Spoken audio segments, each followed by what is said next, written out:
Salam, hörmətli izləyicilər, videoya xoş gəldiniz. Bu videoda 9-10-cu siniflər üçün keçirilən OTK sınağının izahına baxacağıq. Birinci qrupdur, 4-cü qrupun da situasiyasını ən sonda izah edəcəm. Başlayaq birinci sualdan. Deməli, bizə kütlə verilir 500 qram. Tez onu kilograma çeviririk. 1000-də 500, 0,5 kiloqram.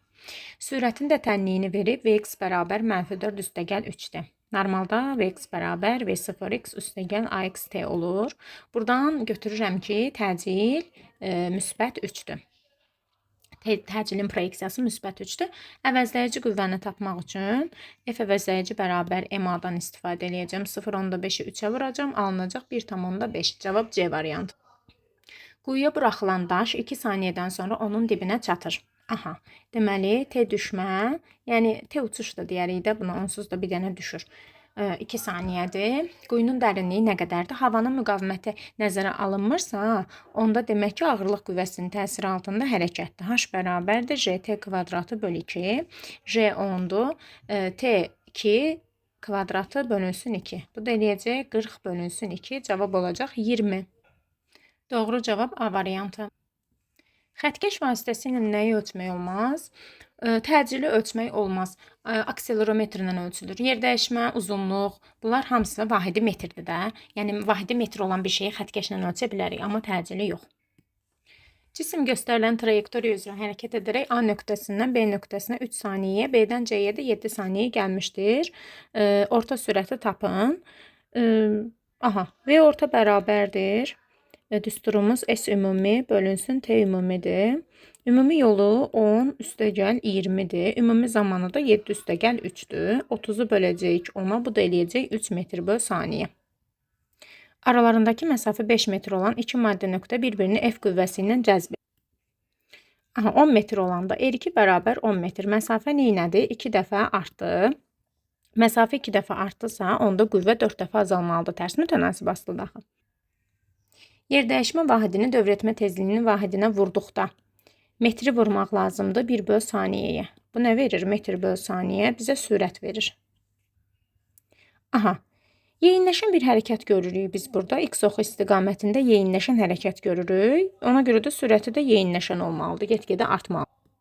Saatın saat əqrəbi 1 dövr etdiyi müddətdə saatın saat əqrəbi 1 dövrü nə qədər vaxt eləyir? T saat bərabər olur 12 saata. Aha, deməli 12 saat ərzində 12 saatda dəqiqə əqrəbi neçə tam dövr edər?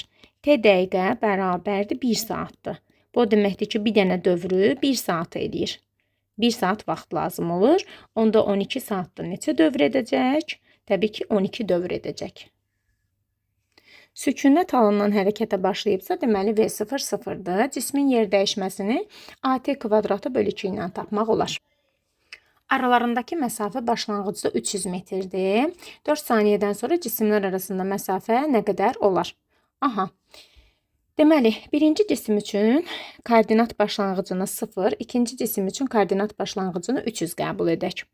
X1 bərabərdir, X0, yəni 0 üstəgəl 20-dir. X2 bərabərdir, başlanğıc koordinatı 300 minus, çünki X oxunun əksinə gedir, 30T. Aha, bu da X oxudur.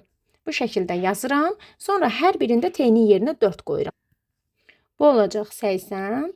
Bu da olacaq 300 çıxılsın 30 vur 4. 300 çıx 120. Burada da qalacaq 180. Aha, deməli, cisimlərdən biri 80 nöqtəsindədir, biri 180 nöqtəsindədir. Aralarındakı məsafə nə qədər olacaq? 180 çıxılsın 80, bu da eləyəcək 100. Cismin təcilinin proyeksiyası son sürət minus başlanğıc sürət bölünsün zaman. Yəni 30 minus 10 zaman da 8-dir. 20 bölünsün 8. Yəni 10 böl 4, 2,5. Avtomobil bərabər sürətli hərəkət edərək 20 saniyə ərzində 300 metr getmişdir. V bərabər S böl T-dir. Çünki bərabər sürətli hərəkətdir. 300 bölünsün 20. Bu da eləyəcək 15. 15 də sabit. Belə bir qrafik olacaq. Sərbəst düşmə hərəkəti zamanı cismin buraxıldığı hündürlükdən asılılır qrafiki. T bərabər kökün altında 2H bölünsün J-dir də. Ona görə kök altı düz asılı olacaq. Cisim 100 Newton əvəzləyici qüvvənin təsiri altında. F əvəzləyici 100 Newtondur. Cismin kütləsi M bərabərdir F əvəzləyici bölünsün A.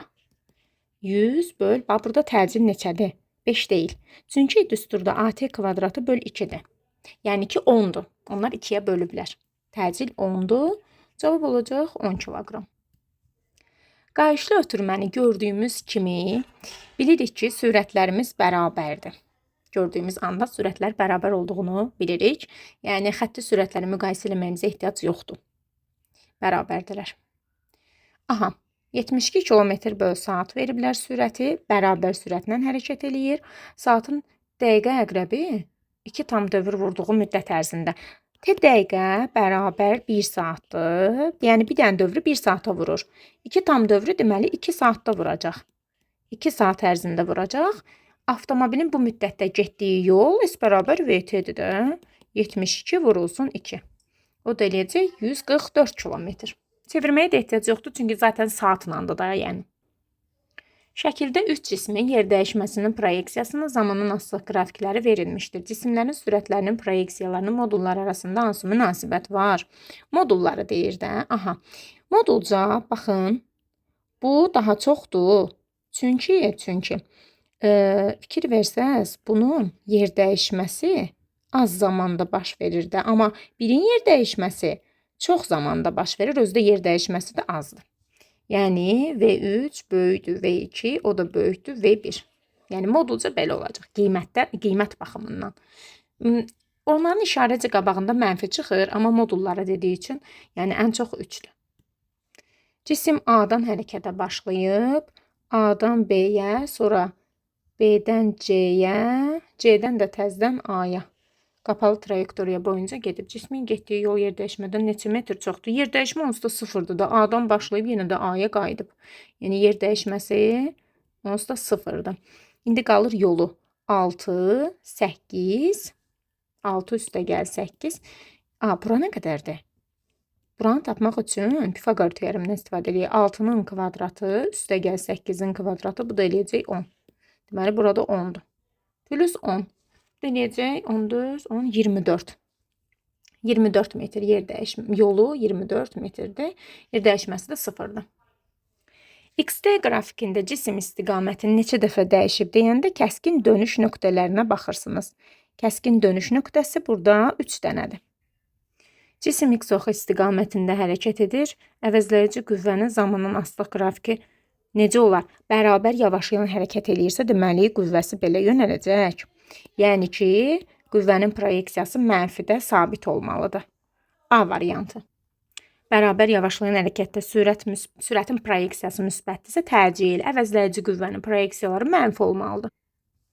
Müxtəlif radiuslu çevrələr üzrə eyni tezliklə fırlanan cisimlər üçün V bərabər 2πrn-dir. Sonra T bərabər 1 böl n-dir. Eyni tezlikdirsə periodları da eyni olacaq. Bucaq sürəti omega bərabər 2πn-dir. O da eyni olacaq. Mərkəzə qaçma təcilləri 4π kvadratı n kvadratı r-dir. O radiusdan asılıdır. Axı deyir ki, müxtəlif radiusludur. Bu eyni olmayacaq. Əvəzləyici qüvvənin qiyməti 4 dəfə azalanda bilin ki, F əvəzləyici bərabər MA-dır. Təcillə düz asılıdır. Təcil də 4 dəfə azalır. A2 bərabər A1 bölünsün 4. Onun təcilinin qiyməti 0,5 metr böl saniyə kvadratı olmuşdur. Aha, deməli A2 0,5 olub. Onda A1 neçə olub? 0,5 vur 4, o da bərabər 2 olub. Yəni başlanğıcda təcil 2 olub. D variantı.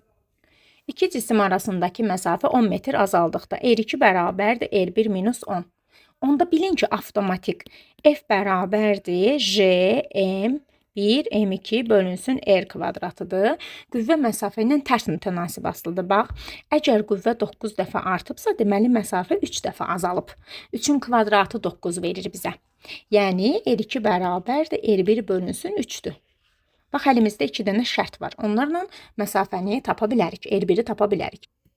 Aha, R1 bərabər 3R2-dir. R2 bərabərdir. R1-in yerinə 3R2 qoy. Aha, 2R2 bərabər olsun 10-a. R2 də bərabər olsun 5-ə. Məndən də R1-i istəyir. R1 də demək ki, 3 vur 5, 15 imiş. Müəyyən başlanğıc sürətlə şaqülü yuxarı atılan cismin başlanğıc sürətini artırdıqda havanın müqaviməti nəzərə alınmırsa, deməli A bərabər J-dir. Ağırlıq qüvvəsinin təsiri altında hərəkətdir. T uçuş bərabər 2V0 bölünsün J-dir. V0-ı artırsam, uçuş müddəti artar. Azalmaz. Uçuş müddəti dəyişməz, səhvdir. Cismin maksimal qalxma hündürlüyü V0-ın kvadratı bölünsün 2J-dir. Əgər başlanğıc sürəti artırıramsa, onda maksimal qalxma hündürlüyü də artar. 1, 4. Ağırlıq qüvvəsini soruşur. F ağırlıq bərabər mg-dir də. 0,2 kilograma çevirin. J də 10, o da eləyəcək 2 newton. Gravitasiya sahəsinin intensivliyinin düsturu Jm bölünsün R plus H-ın kvadratıdır. İndi burada H-ın yerinə R qoyulur. Bu da eləyəcək Jm bölünsün 4R kvadratı, yəni ki, neyəcək? 4 dəfə azalacaq. İntensivlik onda neçə olar? Yer səthində, bunu götür. Bunun qiyməti 10-dur və onu 4 dəfə azalt. O da eləyəcək 2,5. Cismin təcilinin x oxu üzrə proyeksiyası müsbətdir. Aha, AX müsbətdirsə, uyğunluğu müəyyən etməliyəm. AX müsbətdir, onda yeyinləşən hərəkət ola bilər. Bax, sürətdə müsbətdir, təcil də müsbətdir, yeyinləşən hərəkət olar. Daha sonra bu sabit olmaz. Aha, cismin təcili 0-dırsa, C-ni buna yaza bilərəm. Sürət onda konstant qalıb, dəyişməyib. Sonra cismin təcilinin x oxu üzrə proyeksiyası mənfidir deyir. AX mənfidir. Onda bax, bu ola bilər. Çünki burada sürətin proyeksiyası müsbətdir, təcil mənfidirsə də hərəkət yavaşlayan olur da, bu düz gəlir. Sonra təcil 0-dır ya Y variantında yazmaq olar, çünki burada da sürət sabit qalır, bərabər sürətli hərəkət. B variantında isə bax, sürətin proyeksiyası mənfidir, hərəkət yavaşlayanda onda gərək təcil müsbət olsun. Yəni, bu həm də birinciyə gedəcək.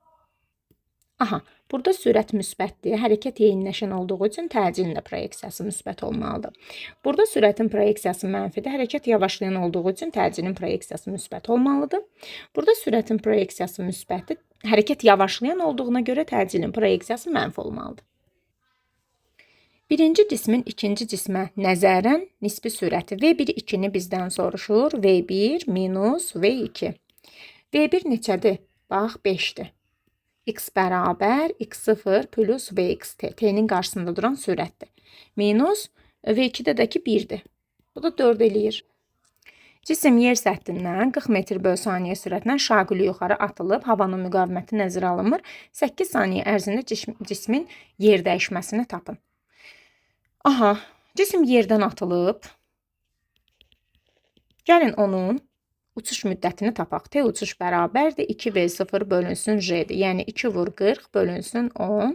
Bu da eləyəcək 8. 8 saniyə sonra bu cisim yerdə olacaq. Yerdən atılıb yenə də gəldi, yerə çatdı. Deməli, yer dəyişməsi olacaq 0.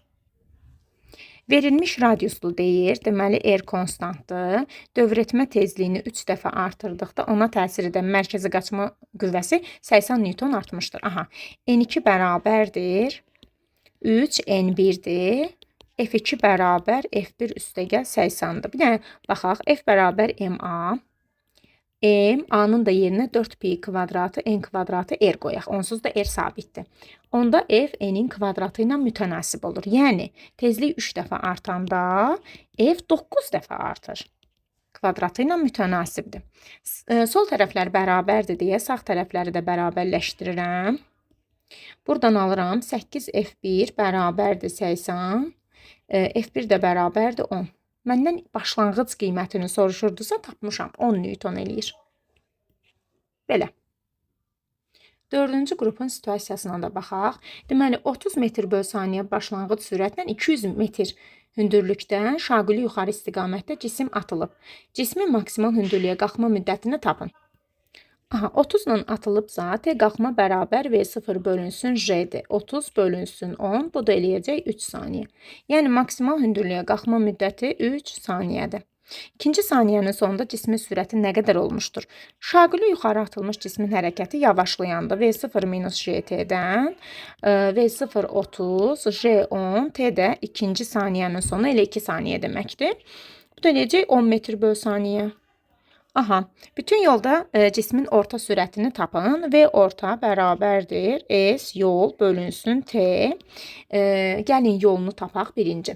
Bax, 3 saniyə qalxma müddətidir. 5, 15, 25 belə. Yəni ki, qısaca 45 metr qalxacaq. Sonra 45 metr bura təzədən düşəcək. Bir də 200 metr də var axı. Onda düşmə müddətini bir dənə tapaq. Bax, buradan dayanır, sərbəst düşür. 245 metri düşür. Kökün altında 2 vurulsun, 245 bölünsün J'də 10'dur. Bu neçə eləyəcək? Kökün altında 49. Buradan da 7 çıxır. Aha, uçuş müddəti olacaq. Qalxanda 3, düşəndə 7. Ümumi 10 saniyə. İndi məndən yol istəyir. Uçuş müddətini tapdım. Yolu nə qədərdir? Bax, qalxanda 45 qalxır, düşəndə 45 düşür, bir də 200'ü düşür. Ümumilikdə nə qədər yol getmiş olur? 290 metr. 290. Bu da eləyəcək 29. Belə, yola görə orta sürəti tapdıq.